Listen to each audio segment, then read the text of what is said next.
정말 믿을 수 없는 일이 일어났습니다. 도쿄 한복판 어느 고등학교에서 벌어진 일입니다. 처음엔 누구도 이걸 믿지 않았습니다. 단지 외국어 하나를 배웠을 뿐인데 아이들이 완전히 달라지기 시작한 겁니다. 그게 무슨 말이냐고요? 집중력이 늘고 감정이 안정되며 발표력이 폭발하고 수학 성적까지 비약적으로 오르는 변화가 일어났습니다. 심지어 성격이 변했다는 학생도 있었습니다. 그 중심엔 우리가 상상도 못할 하나의 문자가 있었습니다. 지금부터 말씀드릴 이야기는 그저 덕질로 시작됐습니다. 하지만 그 끝은 일본 교육계 전체를 뒤흔드는 대변화로 이어졌죠. 이건 단순한 K-팝 팬의 성장담이 아닙니다. 그리고 단순한 문화 교류의 기록도 아닙니다. 지금부터 전해드릴 이 실화는 언어가 인간의 뇌와 감정을 어떻게 바꾸는지를 보여주는 가장 극적인 사례 중 하나입니다. 그리고 그 언어는 일본어도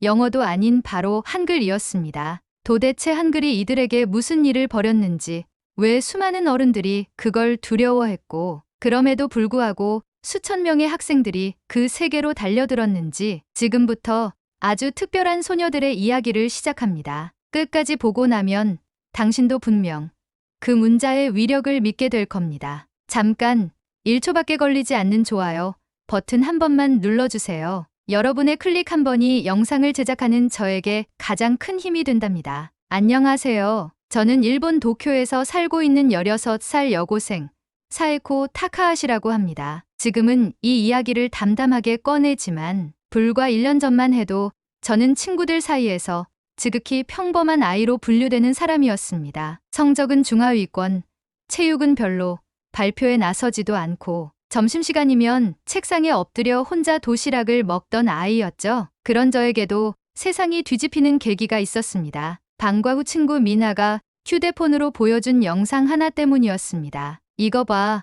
방탄소년단 무대야. 전국 오빠 실시간 직캠이야. 그 순간이 저에게는 하나의 충격이었어요. 전국의 눈빛, 무대에서의 표정, 춤의 디테일까지 어쩌면 그렇게도 완벽할 수 있을까요? 제 안에 있던 모든 감각이 일순간에 열리는 듯한 느낌이었어요. 다음 날부터 저는 BTS의 영상을 미친 듯이 찾아봤고 K-팝이라는 세계에 푹 빠지게 되었습니다. 처음엔 단순한 팬심이었죠. 하지만 점점 더 알고 싶어졌어요. 정국이 무대에서 무슨 말을 했는지, 팬들에게 뭐라고 속삭였는지, 그걸 번역 자막 없이 이해하고 싶었어요. 그게 제가 한국어를 배우기로 결심한 첫 번째 이유였습니다. 혼자서 유튜브로 한글 자음 모음 배우기 영상을 틀어놓고 종이에 따라 써보았습니다. 기역, 니은, 디귿, 리을 그렇게 매일 밤 스스로 한글 쓰기를 연습했죠. 나중에는 정식으로 한국어 학원에 등록하기까지 했어요. 학원 첫 수업 날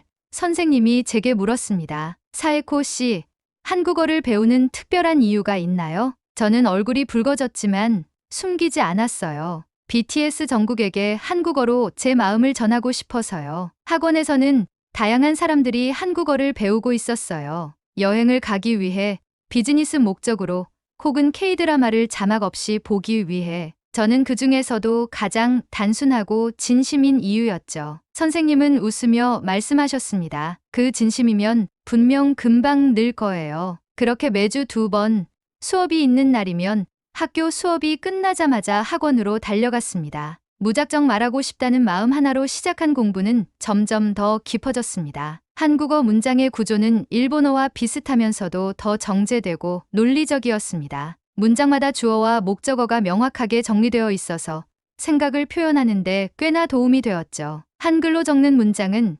신기하게도 저에게 더 정직한 글을 쓰게 만들었습니다. 그전까지는 감정을 잘 표현하지 못했던 제가 한글로는 오늘 기분이 어땠는지, 무엇이 힘들었는지를 조리 있게 써 내려갈 수 있었습니다. 그렇게 저는 매일 밤 한국어로 일기를 쓰기 시작했습니다. 오늘 학교에서 친구랑 말다툼을 했는데 아직도 마음이 무거워요. 그 일기들을 쓰다 보니 머릿속이 정리되기 시작했어요. 저는 감정적으로 반응하기보다 상황을 더 객관적으로 바라보게 되었고, 그 결과 친구들과의 관계도 조금씩 나아졌습니다. 그러던 중 제 단짝 친구 희나 아리사와도 한국어 공부를 시작하게 되었습니다. 희나는 저보다 1살 많은 17살이었고 늘 공부를 싫어하던 친구였어요. 수업 시간에 딴짓하다가 선생님께 자주 혼나고 시험 점수는 항상 바닥권이었죠. 그런데 어느 날 희나가 K드라마 이상한 변호사 우영우를 보기 시작하더니 전혀 다른 사람이 되었습니다. 그녀는 한글로 대사를 받아 적고 발음을 따라하고 드라마 대사를 암기하는 수준까지 갔어요. 저보다도 더 열정적으로 한국어에 빠진 친구가 되어버렸습니다. 그때 저는 희나에게 말했어요. 나도 한국어 일기 써. 한글로 쓰면 이상하게 생각이 정리돼. 희나는 놀란 표정으로 제게 물었어요. 진짜? 나도 해볼까? 그렇게 우리는 매일 학원에서 배우는 표현을 서로에게 복습시키고 문장을 만들어보며 대화를 연습했어요. 전철 안에서도 점심시간에도 심지어 쉬는 시간 5분 동안에도요. 한두 달이 지나자 변화가 시작됐습니다. 희나가 수학 시험에서 95점을 받은 거예요. 시험지를 들고는 처음엔 믿을 수 없다는 얼굴이었어요. 희나는 저에게 말했죠. 진짜 이상한데 문제를 읽는 순간 집중이 잘 됐어. 머릿속에 그림이 그려졌달까? 저도 느끼고 있었습니다. 한국어를 공부하면서 단순히 언어 능력뿐 아니라 사고 방식 자체가 바뀌고 있다는 걸요. 제가 어떤 감정을 느끼는지 더 잘 인식하게 되었고 친구나 선생님의 말도 더 차분하게 받아들이게 되었습니다. 놀라운 건 이런 변화가 희나와 저만의 이야기가 아니었다는 거예요. 같은 학원에서 공부하던 친구들도 요즘 집중력이 좋아졌다거나 발표할 때 말이 술술 나온다고 이야기하기 시작했어요. 이 모든 변화에 가장 놀란 사람은 저희 아버지셨습니다. 제 아버지 유키 시노하라는 국립언어인지연구소에서 일하시는 언어학자입니다. 평소엔 과묵하고 원칙적인 분이셨죠. BTS 덕질한다고 제 방 벽지를 다 포스터로 채운 걸 보시고는 한숨을 푹 내쉬셨던 분이에요. 그런데 어느 날 조용히 저를 부르시더니 말씀하셨어요. 사에코야, 요즘 내가 쓰는 한글 일기 좀 보여줄 수 있을까? 조금은 떨리는 마음으로 일기장을 건넸습니다. 그날 이후 아버지의 표정이 달라졌어요. 전에는 못마땅한 눈빛으로 저를 바라보시던 그분이 조심스럽게 제게 이런 말을 하셨습니다. 혹시 이 한글이 너희 사고 방식에 영향을 준 걸까? 그 질문이 앞으로 일어날 큰 변화의 서막이었습니다. 아버지께서 제 일기장을 처음 본 날 이후 집안 분위기는 조금씩 달라졌습니다. 평소라면 가족 식사 시간에도 말없이 식사만 하시던 아버지께서 저와 희나의 공부 방식에 대해 진지하게 질문을 던지기 시작하셨어요. 한국어를 공부할 때 머릿속에서 문장을 조립하는 느낌이 들어 예를 들어 주어 목적어 서술어 순서를 의식하면서 생각하게 된다든가. 그 질문은 당시에 저에겐 조금 어려웠지만 곰곰이 생각해보니 확실히 그렇다는 걸 느꼈습니다. 한글은 문자 하나하나가 소리의 기본 단위를 기준으로 조합되어 만들어지기 때문에 처음부터 끝까지 구조적으로 언어를 만들어내는 훈련을 하고 있었던 거죠. 그 훈련이 뇌에 영향을 주고 있었던 겁니다. 아버지는 그 이후로 본격적으로 연구를 시작하셨어요. 도쿄 시내 여러 한국어 학원을 돌아다니시며 수강생들을 인터뷰하고 그들이 경험한 인지 변화에 대해 설문지를 돌렸죠. 그 결과는 놀라웠습니다. 집중력이 향상되었다는 응답이 압도적으로 많았고 문제 해결력이 좋아졌다. 감정 조절이 쉬워졌다는 응답도 상당했습니다. 한편 저와 희나의 학교 안에서도 변화는 빠르게 퍼져나갔습니다. 희나는 수학 외에도 역사 과목 발표에서 뛰어난 설명력을 보였고 선생님들은 깜짝 놀라며 그녀의 변화를 주목하기 시작했어요. 다른 반 친구들도 희나가 보는 드라마, 듣는 음악, 배우는 언어에 대해 궁금해하기 시작했습니다. 희나, 너 공부 비결 좀 알려줘. 갑자기 무슨 일이야? 그냥 한국어를 배웠을 뿐이야. 이상하게 들릴지 모르겠지만 진짜야. 이런 소문은 금방 교내를 넘어 학원가에도 퍼졌습니다. 특히 희나가 다니던 한국어 학원은 갑자기 등록 인원이 2배 이상 늘어났고 저녁 수업은 대기자가 생기기 시작했죠. 학원 원장님은 저희에게 감사 인사를 하셨습니다. 너희 덕분에 학원이 살아났어. 진짜 고마워. 우리는 그저 좋아서 시작한 공부였을 뿐인데 어느새 작은 바람이 되어 사람들을 변화시키고 있었던 겁니다. 도쿄 시내 다른 학교들에서도 비슷한 현상이 관찰되기 시작했습니다. 한국어를 배우는 학생들의 성적 향상, 발표 능력 향상, 심리 안정 등에 대한 사례들이 속속들이 보고되면서 몇몇 교육 전문 매체들이 관심을 갖기 시작했어요. 도쿄 여고생들을 바꾸는 K-언어의 힘이라는 제목의 블로그 글이 바이럴되면서 한글은 단순한 외국어를 넘어서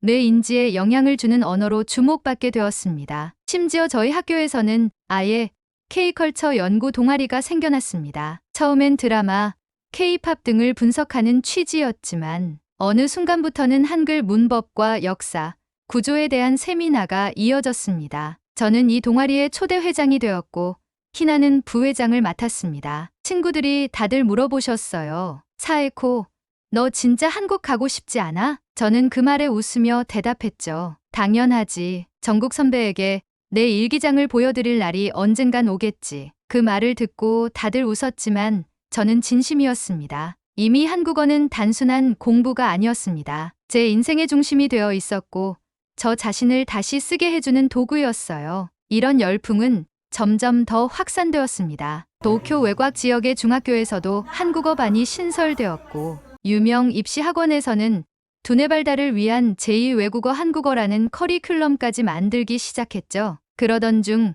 도쿄대 교육학과에서 연구 중인 박사과정 학생이 희나와 저를 인터뷰하자고 연락해왔습니다. 한글 학습이 청소년 두뇌 인지에 어떤 영향을 주었는지 직접 듣고 싶어요. 희나는 수줍게 웃으며 말했어요. 그냥 머리가 맑아졌다고 밖에 말할 수 없어요. 전에는 생각이 복잡했는데 이제는 정리가 잘 돼요. 그 말이 참 인상 깊었습니다. 저 역시 마찬가지였거든요. 한글은 단순히 글자를 익히는 것이 아니라 생각을 다듬는 방식이었어요. 복잡했던 감정이 선명해지고 모호했던 사고가 구조화되는 느낌이랄까요. 아버지께서는 저희의 경험과 학교, 학원, 커뮤니티에서 수집한 데이터를 정리하여 논문 형태로 만들기 시작하셨어요. 그리고 마침내 국립언어인지연구소의 학술 세미나에서 정식으로 발표하시게 되었습니다. 그날 저는 처음으로 아버지의 연구를 공식적으로 듣게 되었고 제 가슴이 벅차오르는 것을 느꼈습니다. 아버지께서 단상 위에서 이렇게 말씀하셨습니다. 제가 이 연구를 시작하게 된 계기는 제 딸이었습니다. 아이돌을 좋아한다는 이유로 시작한 언어 공부가 아이의 두뇌와 성격, 심리적 안정감까지 바꿔놓았습니다. 이건 단순한 언어학습이 아닙니다. 한글은 생각의 틀을 다시 짜는 도구입니다. 그 순간 저는 눈물이 나올 뻔했습니다. 저의 시작은 정국 오빠 때문이었지만 지금은 그것을 훌쩍 뛰어넘어 누군가의 삶을 바꾸는 무언가가 되어가고 있다는 걸 느꼈습니다. 아버지의 연구 발표가 나간 지 일주일쯤 지나서였습니다. 국립언어인지연구소의 공식 자료로 배포된 발표문은 순식간에 학술계는 물론 교육계, 언론계에까지 퍼졌습니다. 아버지의 말을 그대로 인용해 보도했습니다. 한글은 두뇌 구조를 체계적으로 훈련시킬 수 있는 언어이다. 그리고 이 짧은 문장은 생각보다 더 큰 반향을 일으켰습니다. 도쿄대, 게이오대, 와세다대의 교육학과 교수진들은 물론이고 전국 단위의 중고등학교 교사들까지도 관심을 보였습니다. 몇몇 사립학교는 즉시 한국어 체험 수업을 정규 커리큘럼에 넣겠다고 발표했고 한국어 학습을 수학이나 과학과 함께 두뇌 개발 교과로 편입하려는 시범교육 논의도 시작되었죠. 하지만 모든 것이 순조롭지만은 않았습니다. 처음엔 무관심했던 일부 보수 언론들이 반응하기 시작한 겁니다. 그리고 그 반응은 예상보다 훨씬 거셌습니다. 문자가 일본 학생의 사고를 지배해도 되는가? 한글은 언어가 아니라 문화적 침투 수단이다. 정체성을 잃은 일본 교육, 이대로 괜찮은가? 이런 제목의 기사들이 연이어 쏟아졌고 일부 방송에서는 한국어를 배우는 학생들에 대해 비판적 시선을 담은 보도가 이어졌습니다. 그 중에는 제 이름과 사진이 언급된 기사도 있었습니다. 한글로 인생이 바뀌었다는 여고생. 그녀는 진짜 행복한가? 라는 제목이었습니다. 그 보도를 본 날 저는 하루 종일 책상에 엎드려 있었습니다. 괜히 미안한 마음도 들고 당황스럽고 무엇보다 이렇게까지 되어야 했을까 싶은 복잡한 감정이 밀려왔습니다. 희나도 마찬가지였습니다. 희나는 기사 이후 학교에서 몇몇 친구들에게 놀림을 받았다고 했습니다. 너 이제 이름도 한국어로 쓰는 거야? 일본어로는 시험 못 보겠어? 희나는 울먹이며 제게 말했습니다. 나 한국어 배운 게 그렇게 잘못된 일이었을까? 그 말을 듣고 저도 가슴이 먹먹해졌습니다. 우리 둘 다 처음엔 그냥 좋아서 시작했을 뿐이었습니다. 더 나은 사람이 되고 싶었고, 더 깊이 감정을 표현하고 싶었고, 그게 한글을 통해 가능했기에 계속 공부해온 것이었어요. 그런데 누군가의 시선은 그 모든 과정을 단순히 외국에 휘둘리는 청소년으로만 보았습니다. 그러던 중 NHK에서 연락이 왔습니다. 한글 학습 현상에 대해 심층 다큐멘터리를 제작 중인데 사에코 타카하시 학생과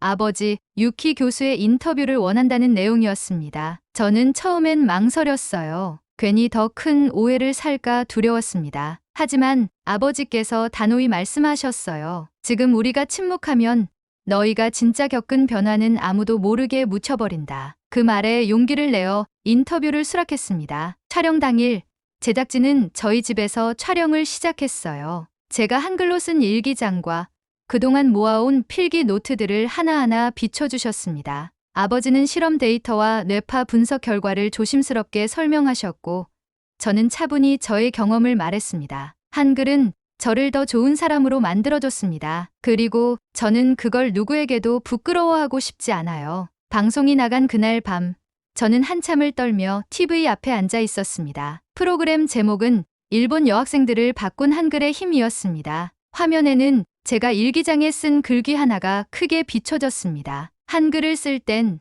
제 마음이 가장 솔직해져요. 그리고 그 다음 날부터 상황은 또 한 번 달라졌습니다. 학교에 갔더니 평소 말이 없던 후배가 다가왔습니다.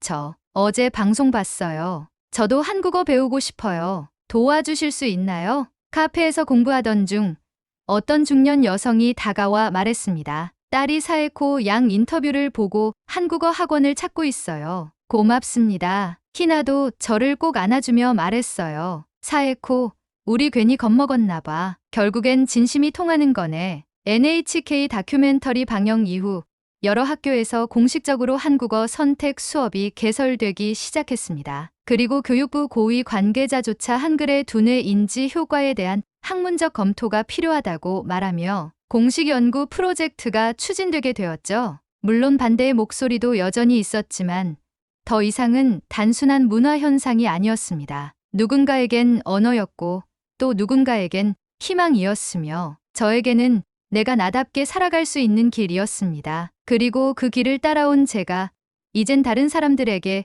길을 안내하고 있다는 사실이 감격스러웠습니다. 요즘 들어 가끔 제 자신을 거울 속에서 다시 들여다보곤 합니다. 과거에 저는 누군가 앞에서 떨림 없이 말 한마디 꺼내는 것도 힘겨웠던 아이였고 교실이라는 공간은 그저 존재만 하는 장소에 불과했어요. 그런데 지금의 저는 사람들과 눈을 맞추고 제 의견을 말하며 글로 마음을 정리하고 생각을 명확히 표현할 수 있는 사람이 되어 있습니다. 그 중심에는 언제나 한글이 있었습니다. 한글은 단순한 문자 체계가 아니었습니다. 그것은 저에게 사고의 틀을 다시 짜주는 도구였어요. 일본어로 글을 쓸 때는 늘 형식에 맞춰 문장을 완성하는 것이 우선이었고 제 감정은 어디쯤인가 흐릿하게 묻히기 마련이었습니다. 그러나 한글은 달랐습니다. 감정을 먼저 느끼게 만들고 그 감정을 직접 표현할 수 있게 해주었습니다. 오늘 기뻤다, 화가 났다고 쓰는 것이 아니라 왜 그랬는지, 어떤 일이 있었는지를 찬찬히 풀어가며 스스로를 이해하게 만들어 주었어요. 그렇게 일기를 쓰고 나면 제 안에 복잡한 마음들이 하나씩 정리됐습니다. 그날 누구에게 상처를 받았는지 혹은 제가 누군가를 무심코 아프게 했는지를 돌이켜보게 되었고 다음 날엔 조금 더 나은 사람이 되기 위한 다짐으로 하루를 시작하게 되었죠. 그것은 그 어떤 상담이나 조언보다 저에게 깊은 치유였고 성장이었습니다. 희나도 마찬가지였습니다. 예전엔 숫자를 보면 머리가 아프다고 했던 희나가 이제는 수학 문제를 분석적으로 접근하고 그 논리를 글로 정리해서 친구들에게 설명할 수 있게 되었어요. 한글로 배운 구조적 사고는 수학이라는 언어에 그대로 연결되었고 그녀의 발표력은 비약적으로 향상되었습니다. 선생님들조차 놀라며 말했습니다. 희나는 논리 구조가 명확하고 흐름을 잡는 능력이 탁월해졌어요. 이건 단순한 연습 이상의 변화예요. 그 말이 증명하듯 희나는 전국 유명 수학 발표 대회에서 1등이라는 놀라운 성과를 얻었고 심사위원 중 한 분은 이렇게 말씀하셨습니다. 숫자보다 언어로 문제를 풀 줄 아는 학생은 드뭅니다. 그리고 이 학생은 그 경계를 스스로 넘어섰습니다. 희나는 웃으며 말했습니다. 한글을 통해 말이 생각을 이끈다는 걸 배웠어요. 이제 저는 일기를 넘어서 작은 에세이도 한글로 써 내려가기 시작했습니다. 주변 친구들이 감탄하며 말합니다. 사에코, 너 일본어 글보다 한글 글이 훨씬 너다워. 그 말이 가장 고마웠습니다. 한글이 제게 준 가장 큰 선물은 진짜 저 자신을 표현하는 법이었거든요. 서울에서의 열흘간의 체험도 제게는 인생의 전환점이었습니다. 교실에서 한국 친구들과 자유롭게 대화할 수 있었던 경험은 제게 커다란 자존감을 안겨주었어요. 특히 한 친구가 제게 이렇게 말해주었습니다. 사에코, 너랑 이야기하면 기분이 좋아져. 말이 따뜻하게 들려. 그 말을 들은 그날 밤 숙소에서 조용히 펑펑 울었습니다. 한국어로 이야기하는 동안 저는 단 한 번도 긴장하거나 불안하지 않았어요. 한글로 표현하는 감정은 더 진심에 가깝게 느껴졌고, 그래서 상대방에게도 전해질 수 있었던 겁니다. 도쿄로 돌아온 후 아버지는 저희 둘에게 연구소 로고가 새겨진 노트를 선물로 주셨습니다. 그 안에는 이렇게 쓰여 있었습니다. 한글은 한 나라의 문자가 아닙니다. 그것은 세상을 읽는 새로운 방식입니다. 아버지의 그 말은 제가 느끼고 있었던 것과 너무나 똑같았습니다. 이제 저는 대학 진학을 준비하며 한국어 교육학을 전공하고 싶다는 목표를 세웠습니다. 더 많은 일본 학생들이 한글을 통해 자신을 이해하고 새로운 관점으로 세상을 바라볼 수 있도록 돕고 싶어요. 희나는 수학과 한국어를 접목한 창의적 교육 방법을 연구하고 싶다고 했고요. 그렇게 우리는 더 이상 오빠를 향한 길을 걷고 있지 않습니다. 그 길은 이제 우리를 향한 길이 되었고 미래를 향한 길이 되었습니다. 마지막으로 얼마 전 정국 선배가 SNS에 올린 메시지를 보았습니다. 누군가 한글로 손편지를 써 보내며 당신의 음악이 제 인생을 바꾸었다고 말했더니 정국 선배가 이렇게 답글을 남겼더라고요. 당신의 언어로 전해지는 마음은 저에게 가장 큰 힘입니다. 그 글을 읽고 저는 마음속으로 이렇게 말했습니다. 정국 선배, 저도 한글로 제 마음을 세상에 전하고 있습니다. 이제 한글은 저를 다시 태어나게 해준 언어입니다. 누구보다 조용하고 작았던 아이가 세상에 말 걸 수 있게 해준 언어, 제 감정과 사고, 삶을 가꾸게 해준 언어. 앞으로도 저는 이 언어로 더 많은 이야기를 써내려갈 것입니다. 그리고 그 첫 번째 이야기는 지금 이 제보로부터 시작되었어요. 이 이야기를 들으신 여러분은 어떻게 느끼셨나요? 과연 언어 하나가 사람을 이렇게까지 바꿀 수 있다고 믿으시나요? 여러분의 생각, 경험, 그리고 한글에 대한 인상, 댓글로 꼭 들려주세요. 여러분의 한마디가 또 다른 이야기의 시작이 됩니다. 이 영상이 조금이라도 마음을 움직이셨다면 좋아요와 구독은 저희에게 큰 힘이 됩니다. 이야기가 계속 이어질 수 있도록, 그리고 또 다른 기적 같은 실화를 전해드릴 수 있도록 지금 함께해 주세요.